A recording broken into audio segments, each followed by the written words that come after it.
back vibe, baby.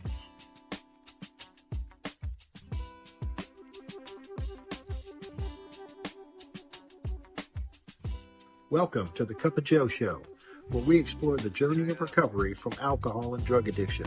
One story, one conversation, and one step at a time. I'm your host, Joe, creating a safe space for honest discussions about the challenges and triumphs of addiction and alcoholism. In each episode, we'll hear inspiring stories and uncover tools that make healing possible. Sobriety is not a one-size-fits-all journey, and you don't have to face it alone. Recovery is possible, and it's worth it. Thank you for joining the Cup of Joe Show. Now let's get started.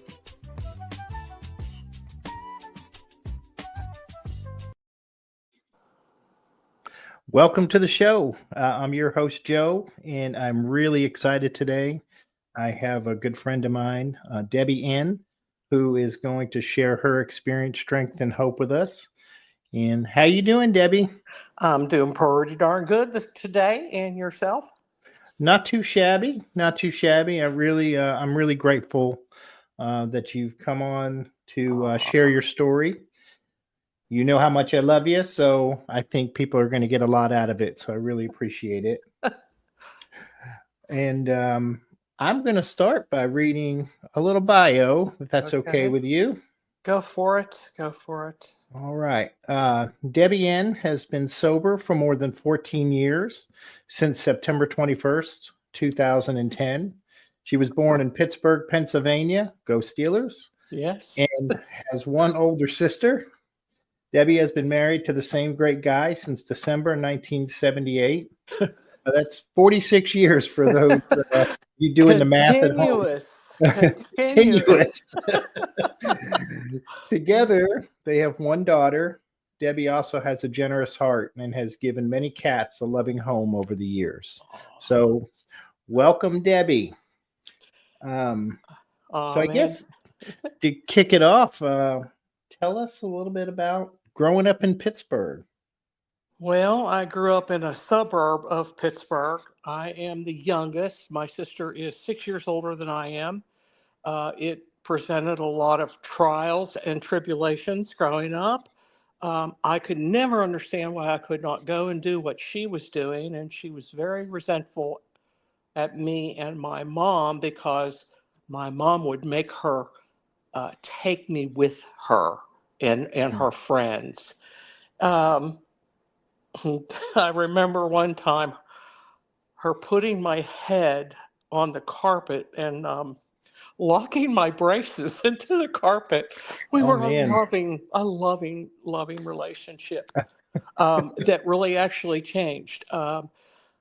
My father was an exceptionally hardworking man. He was laid off one time for a period of time, not very long. I remember to this day when he got a job, him running across the yard to the neighbors, yelling, "I got a job, I got a job."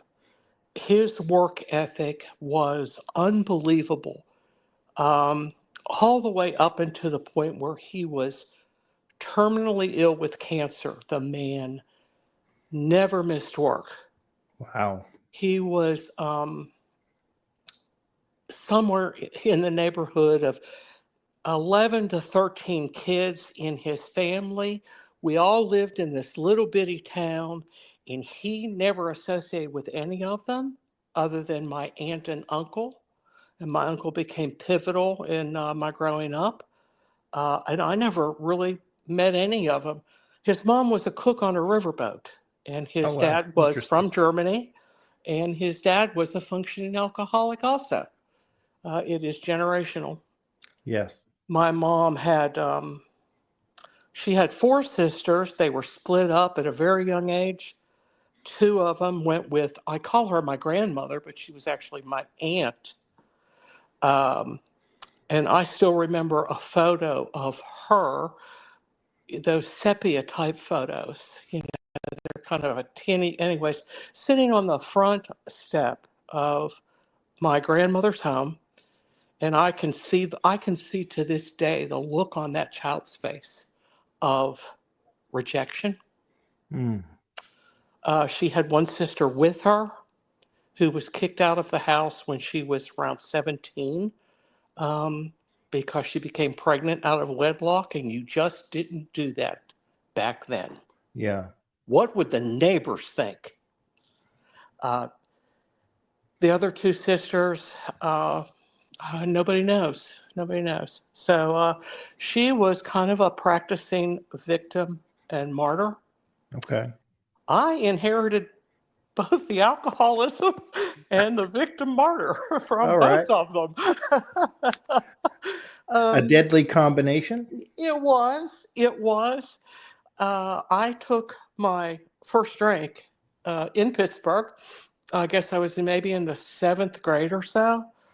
I had a very vague memory of being drunk under a pool table at a sleepover and being asked to leave the sleepover and finding that absolutely nothing wrong with that at all.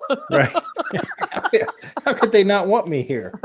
But I do remember the first drink, and that was, I liked that, Joe. Yeah. I like that a lot. And I would like to do that again as soon as possible, which at that time was on the weekends. My best friend's father owned a beer distributorship. How convenient. Yeah. Yeah. We'll be friends for a while. Yeah, gosh almighty. Anyhow, when I guess I was going into the 11th grade, my mom and dad split up for a period of time because of her spending and his alcoholism. He had 2 jobs going, trying to, it lost, one of those, right? A toxic relationship, a toxic marriage. Yeah.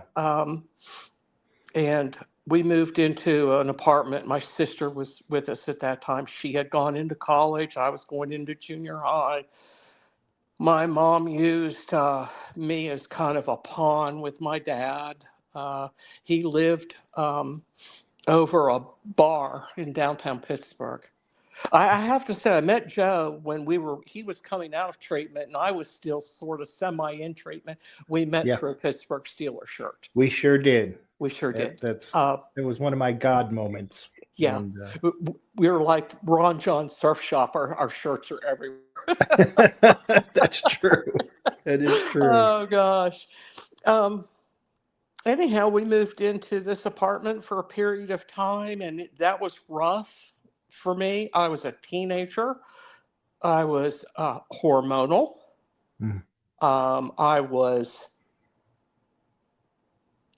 I had very little direction, parental direction, and I felt very unloved.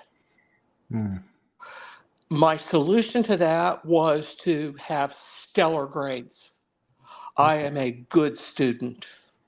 I am an excellent student. And I carried that with me into all of my life to this very day. And it helped me well, actually, further down the line in recovery. Yeah. It really did. Moved to Florida when I was going into the 11th grade. That was just an awful time. Everything I knew and loved, all my friends, everything were gone. I was put in from a fairly middle-class high school into a high school with police and dogs in the hallway. I felt very unsafe. Okay. We lived in an apartment. My mom got back together with my dad. That's how we ended up there. And in Florida, I discovered more freedom, more drinking, a wide range of drugs, and construction workers. Because they had drugs. Right. And I spiraled. I just spiraled. But by gosh, fortunately for a crappy education system there and a good one when I came in, I held my grades up and got a scholarship to college. Wow. I know. Go figure. Can you? Of course, I went back up to Pittsburgh because that was home. Turns out I could not go home again. Okay. All I did was take my love of freedom, drinking, drugs, and construction workers, which I turned into fraternity guys. Right. And at the end of the first year, I kind of had lost that scholarship. Gosh, man, they want you to go to class. Yeah. They Yeah. want you to How be dare they? present in class. Yeah. I eked out through that first summer at home where I met my husband. Okay. Met him on summer vacation. Oh, how about that? I went back up to school, finished out the 2-year degree, which at that time was an associate's degree. He drove up from Florida to Pittsburgh, picked me up, and brought me back to Florida. I put the drugs down. I put the alcohol down. I put the men down. And I don't know what I became. I went back, I took a year off school, but I went back to college, graduated, and I can't remember the year, but when I graduated, Jimmy Carter was president, and Okay. I couldn't find work. Odd even gas rationing, 13% interest rates. I was young, 21 or 22. We moved. My husband is 6 years older than I am. He is and has always been a socially responsible, productive member of society. And he's married to me. Yeah. Anybody that knows him, oh my gosh, I mean, my nickname for him is the warden and Yeah. the fun police. We moved into a neighborhood of retired military. We were the long lost children from their marriages. They were all in their Okay. 60s, and I was like in my 20s, right? Right. You know what Right. retired military do? They Tell drink. me. They drink. Yeah. They drink a lot. we So I partied hard with the senior citizens, Yeah.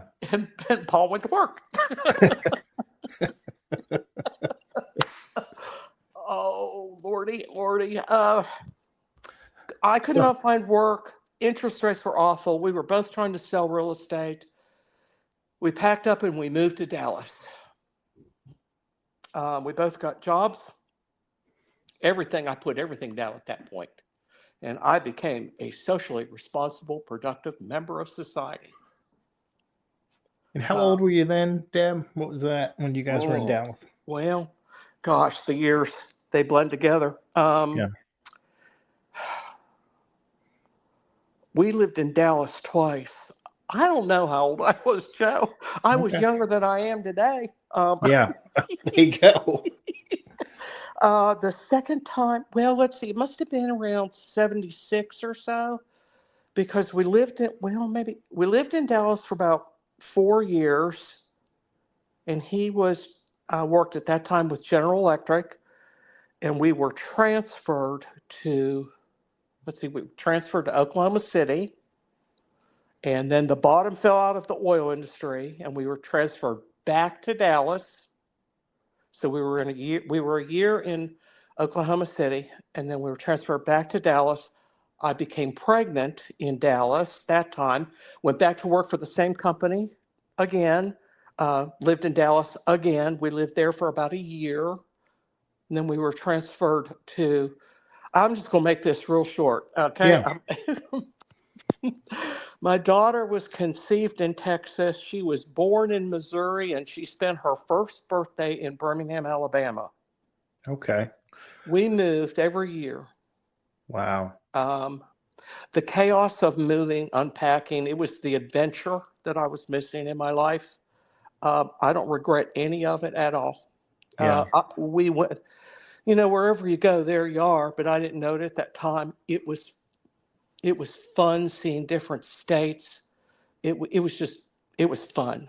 We Yeah. didn't have a child.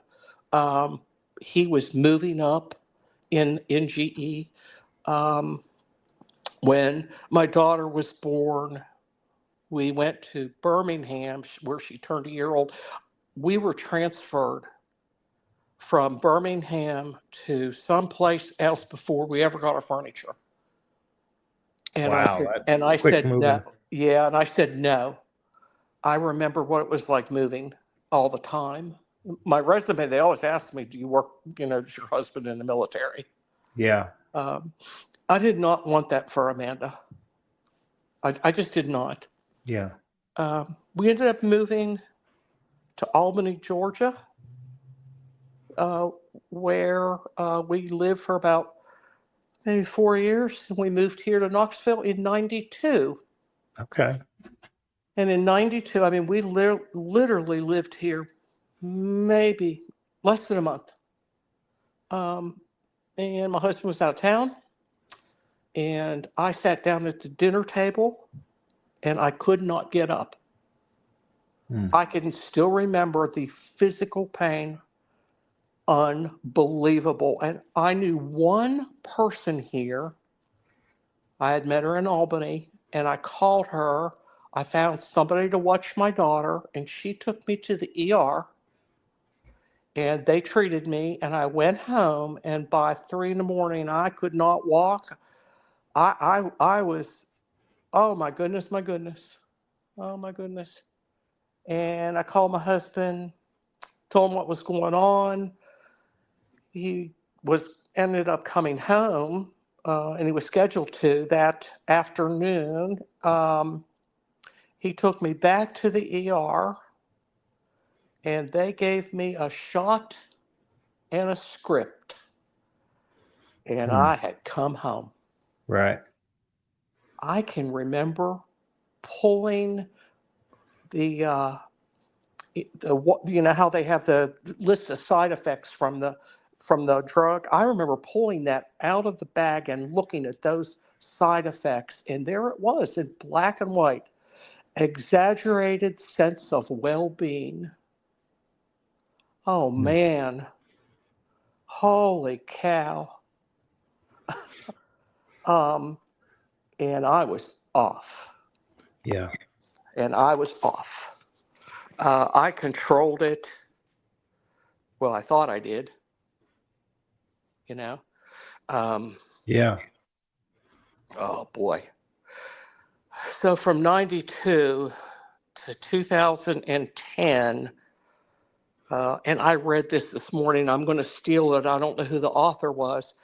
I considered myself a functioning drug addict. And what I turns out, the only thing that was functioning that I was high. Yeah.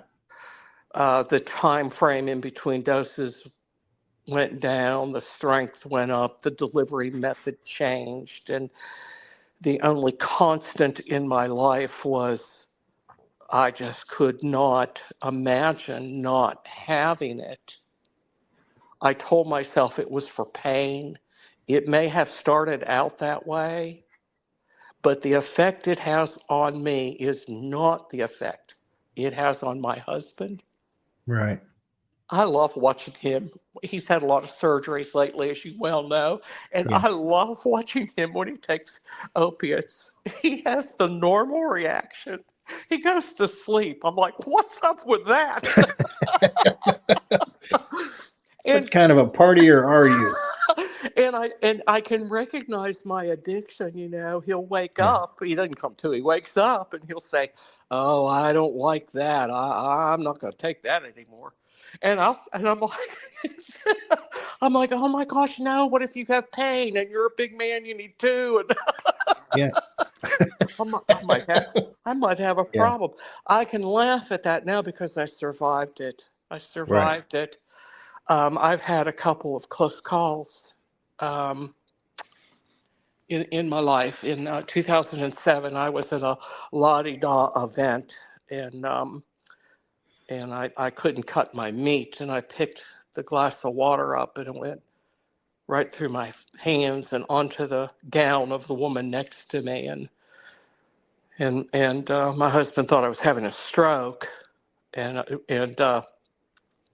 we left, and he took me to the ER, and they do blood work at the ER, and, Yeah. you know. Yeah. And they came out and asked me about that opiate level in my bloodstream, which of course I had no idea how it got there. I think and I remember saying something like, well, maybe you messed up the blood draw. And they were asking me the same three questions: the year, the president, and something else. And I kept getting them right. And I kept thinking, why don't they just write this down? I mean, they just keep asking. You keep asking me every hour. And they keep asking questions, and they keep going back to that opiate level, back, and the warden's right behind me. Yeah. And I'm like, geez, just shut up. I told him I quit. Yeah. And finally, they asked me a question I could answer, and they said, well, do you use cocaine? Oh, I got highly indignant. I do not use cocaine. That's illegal. Right. Mine comes from a pharmacy. Yeah. It's legal. Yeah. It turned out my liver and kidneys they were shutting down, and I was hospitalized for a while.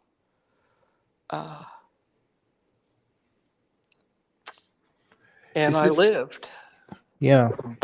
And I stayed clean and I stayed sober for the drive home. And I was right back at it. Yeah. Right back at it.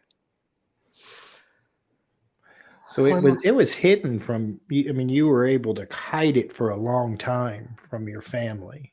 I think is that right? My daughter knew. Okay. And I think my husband suspected. Yeah. I'll tell you who it was hidden best from. Me. I didn't see it. Yeah. I didn't see it at all. I just did not. I often wonder, geez, how did you not? I mean, I was passed out. I was either, oh gosh, when my daughter went to college, the gloves came off, man. I had lots of great ideas. I did not need to be upright in a chair when she got home. That was my version of being functioning, if I was upright in the chair. Yeah. The gloves came off, and the good idea I had was to pick the alcohol back up too. So I don't know. I don't know. I didn't see it because it wasn't time for me to see it. That's the only way I can go through that. I don't know. I didn't see it until probably 18 months in recovery. Going through the steps, working with a sponsor. I did not see it. I saw the drugs first, but not the alcohol. I could not or would not concede that to my innermost self. My daughter came home for break from college.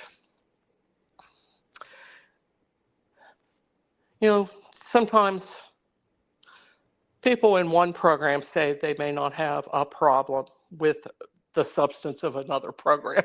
Right. Yeah. They're separate. Yeah, they're separate. A good way of putting it. And the truth is, it is absolutely not the substance. The substance is truly the symptom of. And I do get tickled. We that have an alcohol problem, we just have an alcohol problem. The only way I clarify it is, are you still using a glass, right? Right. By God, if you have a drug problem, we gotta qualify you. You know, Yeah. what are you using? How are you using it? Where do you get it? It's the darndest thing, right? Because we have degrees of addiction. Yeah. Oh gosh. So, anyways, my daughter is home from college, and it on her summer break, and I am out. And this is another thing we always ask and for drugs. What was your favorite? I was out of my favorite, and I knew I could not drink. The urban legend of if you drink vodka, nobody can smell it, it was Yeah. coming out my pores. Yeah. You know, I kept wondering, what's that smell? It'd be Yeah. me. For the listening audience, that is not true. It's not true at You all. cannot hide vodka or any other liquor. I remember sweating one time going, where's that smell coming from? Yeah. So, anyways, I'm out. And I need a little something. Just a little something. Take the edge Yeah. off. Get me through the day. Just a little something. I got a script due tomorrow. Yeah. I know that because I keep track of all my doctors. I was a doctor shopper back when it was really easy. I have elaborate codes over what doctor and what pharmacy associated with that doctor, and Yeah. not to use CVS because they were linked, and it was one pharmacy knew what you're doing at the other pharmacy. Oh, I could have run NASA out of that daytimer. uh, So I get a good idea. I'm full of them, right? I go upstairs and I just start mixing. Hmm. And I put a whole bunch of stuff together and I wait and nothing happens. So I take some more and add to and take away. And none of these substances are addictive or mood altering. So it in the substance, right? Right. And the last thing I remember is my daughter on the phone with the paramedics saying, I don't know, my mom has taken something. And I come to, and I'm in the ER, and I'm strapped to the table. My husband's on one side of me, and my daughter's on the other side. And they're crying. And my first thought was, what? Hmm. Not where am I, or what did I do, or are you okay? What? And they put me in the psych ward. I was not very happy.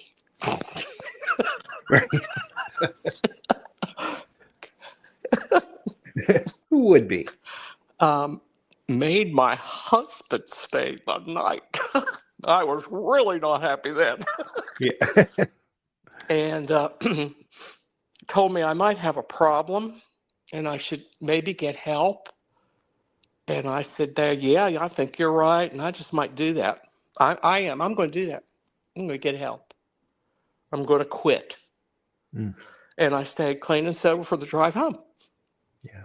And my script was due. And by God, I went and got it filled and got high. Because that's what I do. Yeah. You describe Fast. our delusions. We Oh, are so delusional, you know. um, Uh, yeah. Yep, I am. So I ride that for a period of time. And on a Sunday, September, September 19th, I'm on a run. I am on a run. And we are going to a Pittsburgh Steeler Titan game in Nashville. My husband, my daughter, and her best friend. And we go to the game. I have no idea what the temperature was, but it was mighty hot yeah. for me. Right. And I sorely misjudged what I needed to bring with me to get through that game. And I ended up in a bar, left them at the game, went to the bar, it was real quiet in that car on the way home. I think it was because the Steelers lost. What do you think? Again, delusional thinking, but Mm-hmm. sure. Mm-hmm. Got up on that Monday, the 20th, and started mixing again. Everything I could get my hands on, it didn't matter. And I have small remembrances of that day. I remember laying down on my bed and just knowing in my heart I was going to die. And so I jumped up, and then I started crawling around upstairs. I'm sorry this isn't emotional because I get to remember it. Thank you. Yeah. Thank you. I got to remember this. Crawling around on my hands and knees. And I'm looking out the window because there were people outside. They were trying to break in the house. I didn't know that. I didn't know you hallucinated, right? I mean, they were real to me. Yeah. I remember going downstairs and sitting down on I call it my drinking and thinking chair. Um, and looking at a pair of drapes and thinking to myself, what the hell is going on here? I mean, I have this life that most people would think is unbelievably charmed and blessed, and I can't get dressed. I can't get a shower. I can't go anywhere. And I'm dying on the inside. And I don't want to do this anymore. And I guess I black out. I don't know what happens, right? I don't know. And I come to, and I've got the phone book in my lap, and it's it's open to a local treatment center. I remember looking at the name and thinking, I don't really want to overreact here.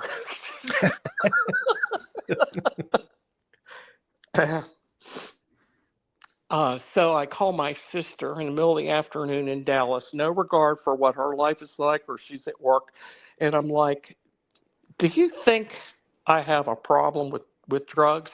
Now, she's my biggest enabler, right? Yeah. I stole unbelievable amounts of drugs from her.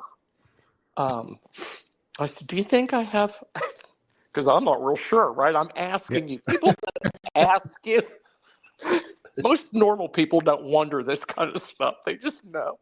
Yeah. And there's like silence. And she said, I have been waiting for you to ask. Yes. And I just hung up on her. Oh. And I thought, well, she could be wrong. And so I call this local treatment center, and I'm not very coherent, so to speak, and I sure don't hear very well, and I don't hear how they answer the phone. And I said, my name is Debbie, and I think I have a drug problem. And there's like dead silence, and they're like, well, you've called a roofing company.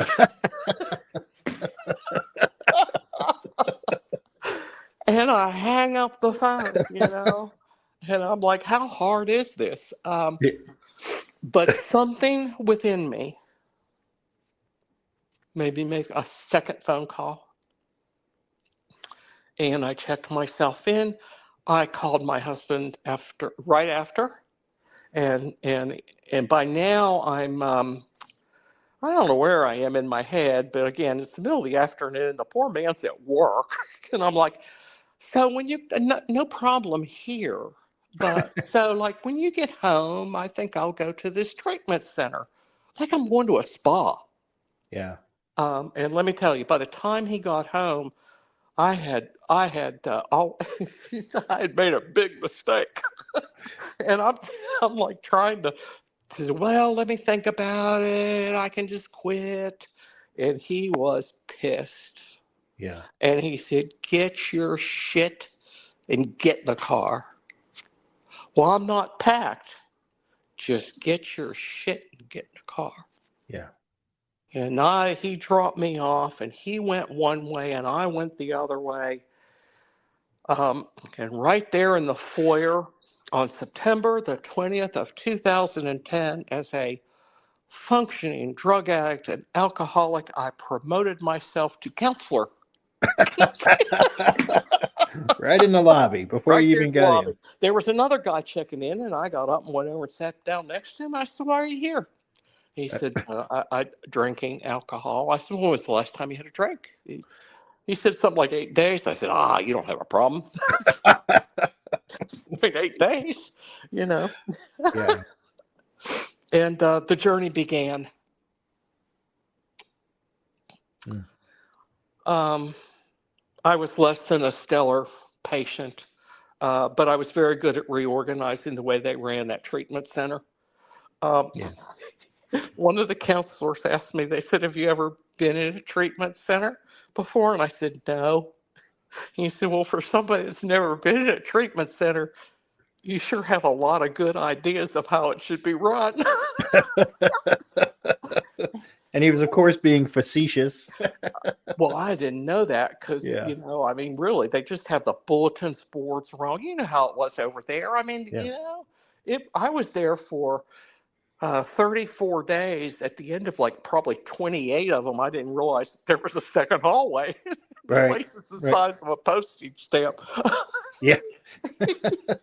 I just kind of stumbled around with every book they gave me. Yeah. I met my dearest friend. I always say, my best friend is an old timer in the program. She has 1 day longer than I do. Oh, wow. Yeah, met my best friend there. Met Yeah. you. Yeah. I met You did. you. Absolutely. I met you. I didn't hear a lot there, but what I did hear was it doesn't matter if you think you don't have a problem with something, don't do it because you'll develop one. Right. They took me to meetings where I kept looking around the room saying, none of these people were in the treatment center. Where the hell they all come from? Yeah. I Yeah. had no idea who they were or I kept thinking, well, I haven't seen any of them before. Um, Yeah. We come from all different places, don't we? All walks of life. yeah, yeah, yeah. I do remember the first time I introduced myself as an addict, the relief, though. Yeah. Nobody ran from the room, Joe. Yeah. Nobody screamed and ran from the room at all. I remember, I'll just be honest. I mean, I remember thinking how much better I was than some of the people that were there. And I might have been socioeconomically, but they have what's called a pilgrimage where you tell your story. Yeah. And I sat in on someone's pilgrimage. This is a person, if I saw them on the other side of the street, I would have crossed the street in fear. And I heard their story.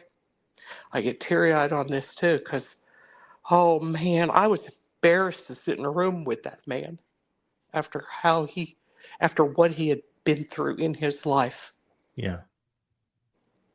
He taught me to not judge a book by its cover. Yeah. I heard I didn't have to live like that anymore, and they told me what I should do when I go home, and I'm a good student, and by gosh, I did it. I did it. Paul picked me up on a Thursday, dropped me off at the house, looked at me, and he said, I love you. I'll support you in whatever you need to do, but I do not have to live like this anymore. Hmm. I had no idea what he was talking about. None at all. Yeah. Our days at a treatment center, they're highly scheduled. Every hour on the hour, you're someplace else. Right. And I remember, I'm home, and so I go outside and I sit down and I smoke a cigarette and I'm looking around and I'm like, well, now what? Right? Now Yeah. what? Yep. And I ended up in a meeting that night. They told me to find a sponsor of the same sex, and there was one woman in the room, and by God, I was going home with one of those their sponsors. I don't know what they are or what they do, but by God, I'm getting me one. Yeah. Yeah. She said, I sponsor directly from the big book of Alcoholics Anonymous. I said, I'm not an alcoholic. She said, that's okay. Yeah. And I said, okay. I said, well, what do I do with you? I look back over our relationship. Never once did she ever tell me what to do. I wore her out. Oh, I had a lot of questions, buddy. A Yeah. lot of Yeah. questions about that. Where they have this foreign language that they speak, and I didn't even know I belonged in the rooms. I thought I was there to share my experience, strength, and hope over the stock market. I mean, and they would nod and laugh and go, oh, keep coming back. Yeah. Um, she never once told me what to do. She always told me what she did. She never once told me how to do something. She told me to get quiet and ask God.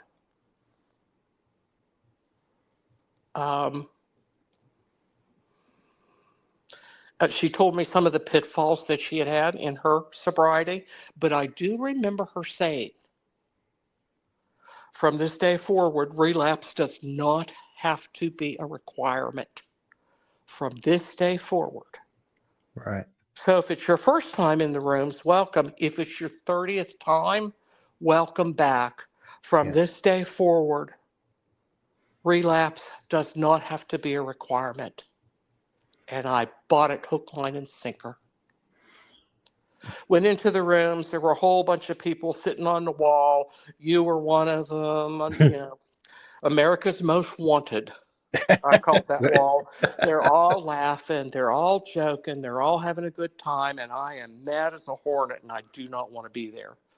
By God, I kept going back, though. I went to multiple meetings a day because I was unemployed and unemployable. Yeah. And at about 90 days, I'm going to cuss a big one here. At about 90 days, one of them asked me, can I talk to you after the meeting? And I thought, of course, he needed one of my pearls of wisdom. And I said, oh, yeah, sure. And so after the meeting, I go up all prepared for my pearl of wisdom. And he said, there's something here that you want because you keep coming back. Can I offer you a word of advice? And I said, what? He said, you got to shut the fuck up. He said, you don't have a clue.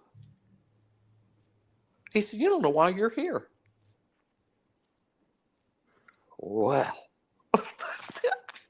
I out to my car and I called my sponsor and I told her what that person said. She burst out laughing and I thought, oh man.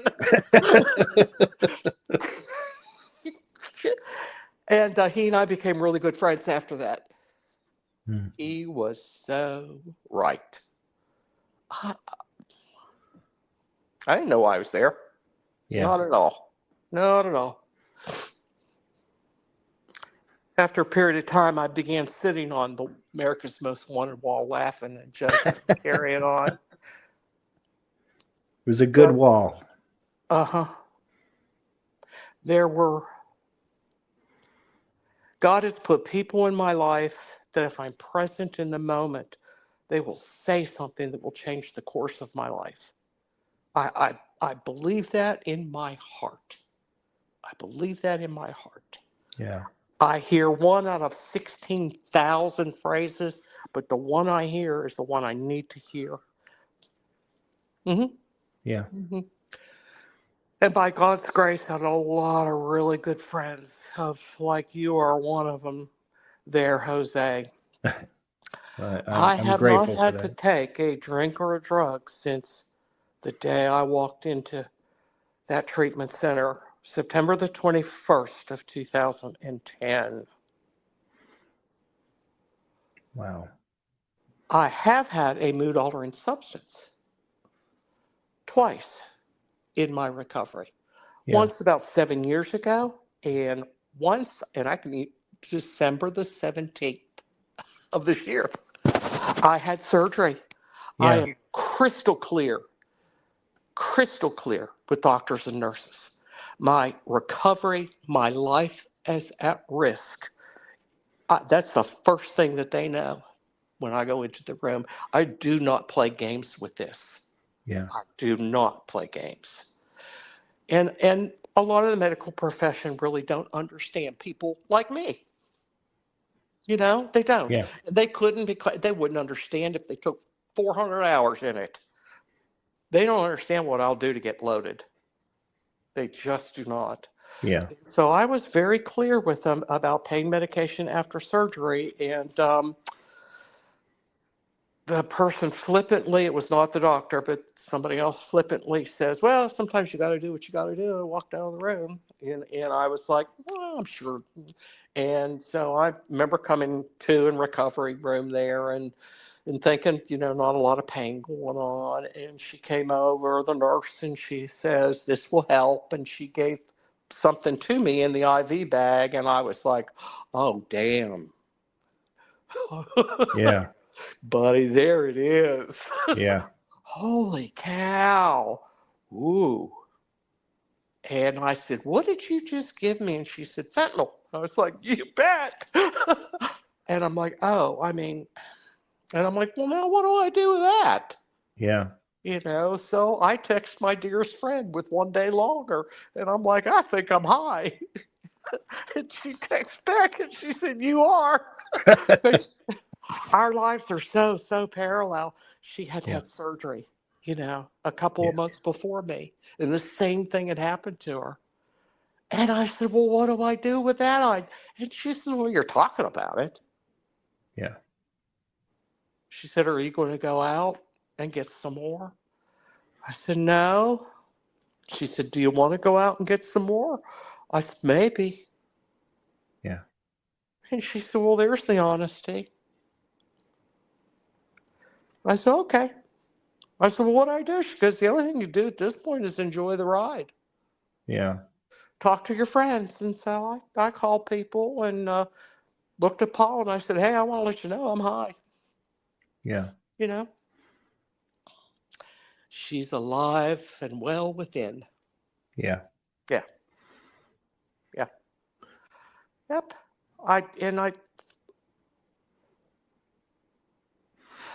I always, I thank God for that experience. That reminds me, it is a daily reprieve, and that it is alive and within. The beast is alive and within, Yeah. and waiting, Yep. patiently waiting, Yeah. And the only difference to me between drugs and alcohol is that they're not going to give me a shot of vodka in the recovery room, but they're going to give me something else. Yeah. And it does not matter why I'm taking it. It's what do I do with that? And so I'm sitting here today, clean and sober, with the experience that you can make it through. Yeah. I remember in treatment going, well, I'm 53 and it's very conceivable I'll have to have surgeries. I'm all strung out about that in a treatment center. And they're like, Yeah. well, first of all, cross that bridge when you come to it. And if you do the work before you cross that bridge, you'll be okay. Yeah. And I did the work. Yep. And I did the work. And you continue to do it. Sure. Work. Sure. My mornings are sacred. They are absolutely sacred. I spend, and because I'm retired, I have lots of time I can spend, but I spend a long portion of time. I read something, it doesn't always have to be a recovery related. Right. A friend of mine sends a text every morning. I don't know who that guy is, but I like I him. don't know, but I'll tell you what, when you're not on time, I'm a little upset. Um, I spend some mornings it's just a few minutes. But I do remember asking my sponsor the night of, I said, well, what do I need to do? And she said, here's the first thing I want you to do before your feet hit that floor. I want you to thank God for the sober day yesterday and ask him for one today. And then if you go back out, it's on you. Yeah. And often I hear people say, well, God wanted me to have a relapse. My God does not. He wants me to be happy, joyous, and free. And I cannot be happy, joyous, and free if I've relapsed. Yeah. He doesn't want bad things for me. No. He does not. He does not. Um, so I do that every single morning. Every single morning. I don't go to meetings as often as I used to. I probably will. Yeah, my husband's had a long string of bad luck. Yeah. you know, um, You've but done a I'm in lot of contact. caretaking recently. I have been. I have Yeah. been. Nurse Ratchet here. Nurse Yeah. Ratchet. So his first surgery was right around COVID. I don't remember if it was before or after. I think it was right after. And I was so petrified of picking up his pain med. Well, actually, his first surgery was rotator cuff back in 2011. I was so petrified of picking up his pain meds. Because they tell you if you put them in your hand, you'll put them in your mouth. That is Right. not true. No. If you don't want to, you don't have to. Yeah. So uh, he took care of that. He took care of that for me and hid him and hid him. Yeah. Not that I didn't know where they were. He said, We always do. well, gosh, he's just awful at it. Yeah, nobody would think to look there. Right. Right.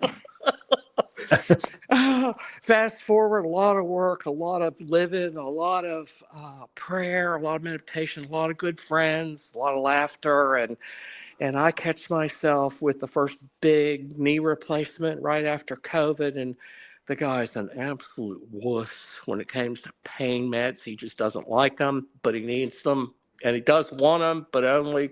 So I am in the pantry alone, cutting his pain meds in half with his trust, Yeah.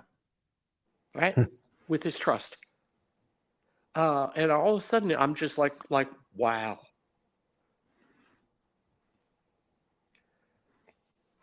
That's a Who'd have moment. thunk it? Yeah. We do recover and we do heal relationships. Yes, not all of our relationships are healable. Right. I have worked with women who's, you know, my favorite is a person that lost absolutely everything in recovery. Her job, her home, her marriage, everything. With a smile on her face and a skip in her, and so grateful to be alive.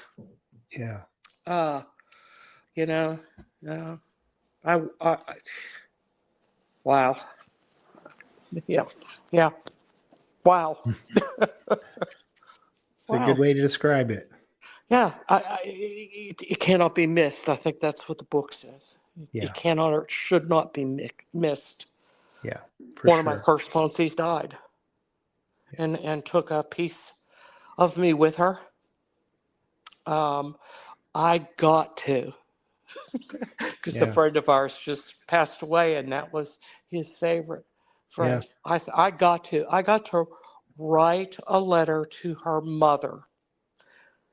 Here we go again with the tears. And Yeah. I got to tell her mother how much she helped me because I was newly sober and what she meant to me and my recovery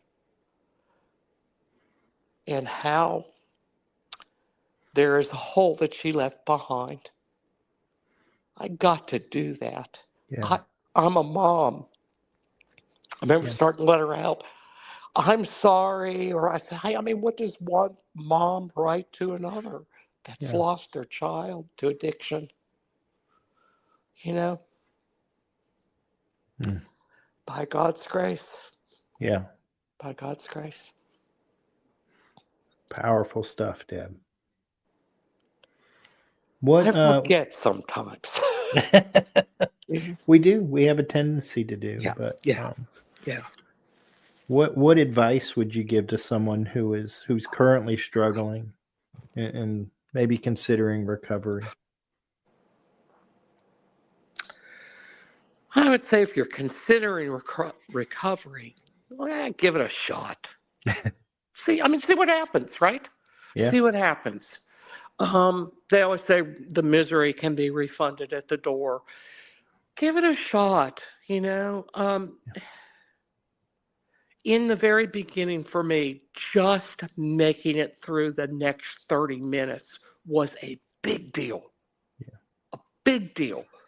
And take a deep breath. And I guarantee you, if you quit drinking and you quit using, your life will change. It will absolutely change. Now, how it changes is the beauty of the journey. Right. You know, the misery I had the first 18 months of my recovery. Oh, when was it going to end?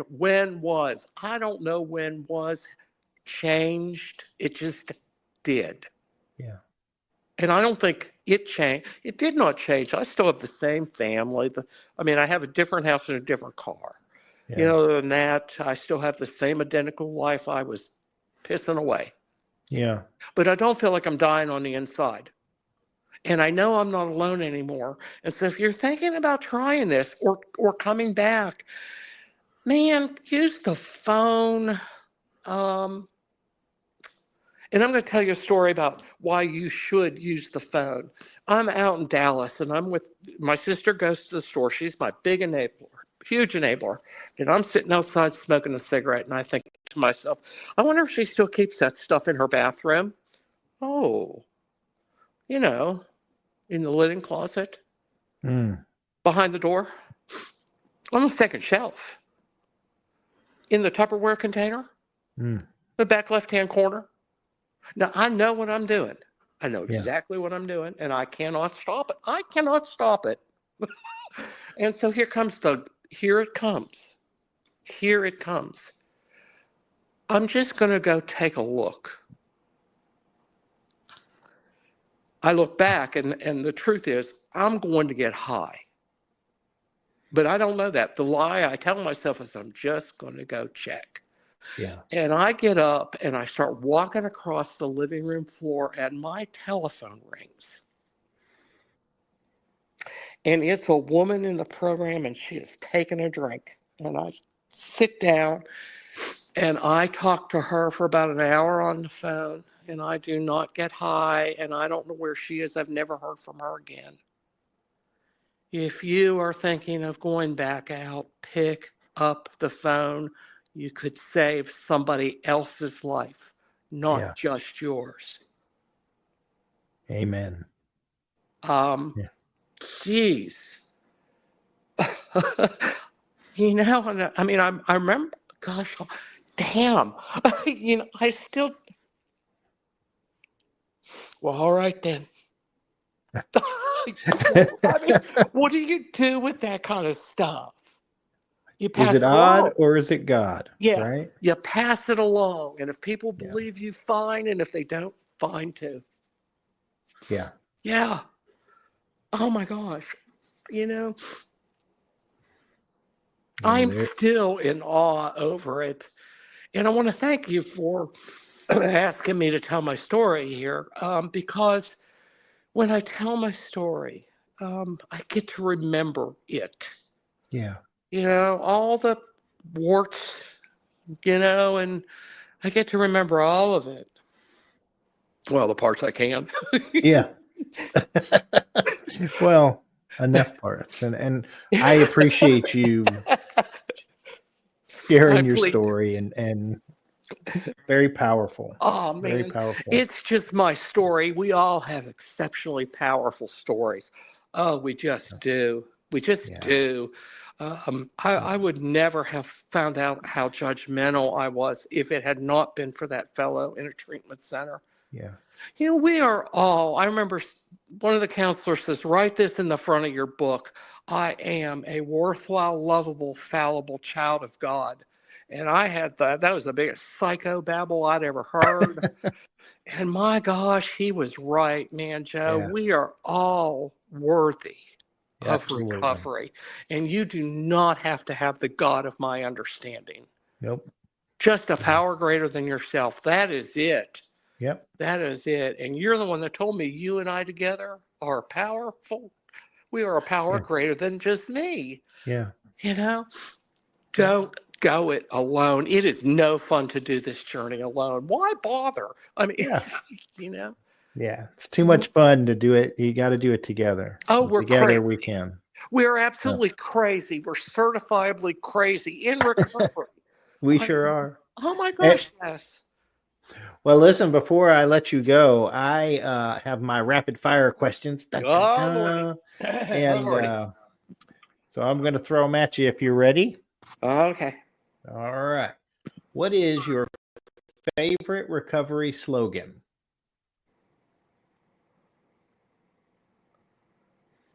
Who cares to admit complete defeat? Practically no one. What is your least favorite recovery slogan? Who cares to admit complete defeat?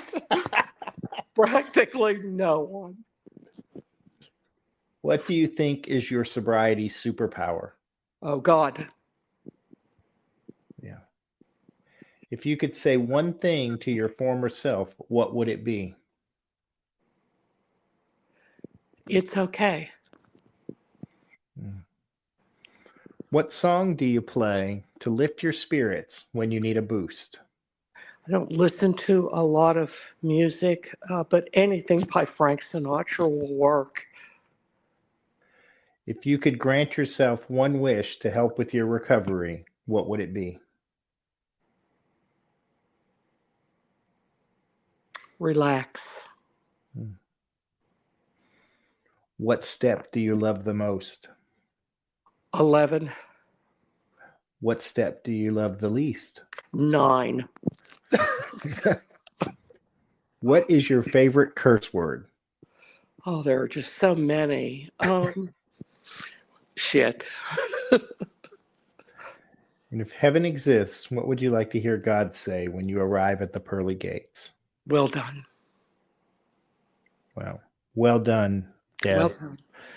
That's I really appreciate you coming on the show and sharing your journey of recovery, your experience, strength, and hope.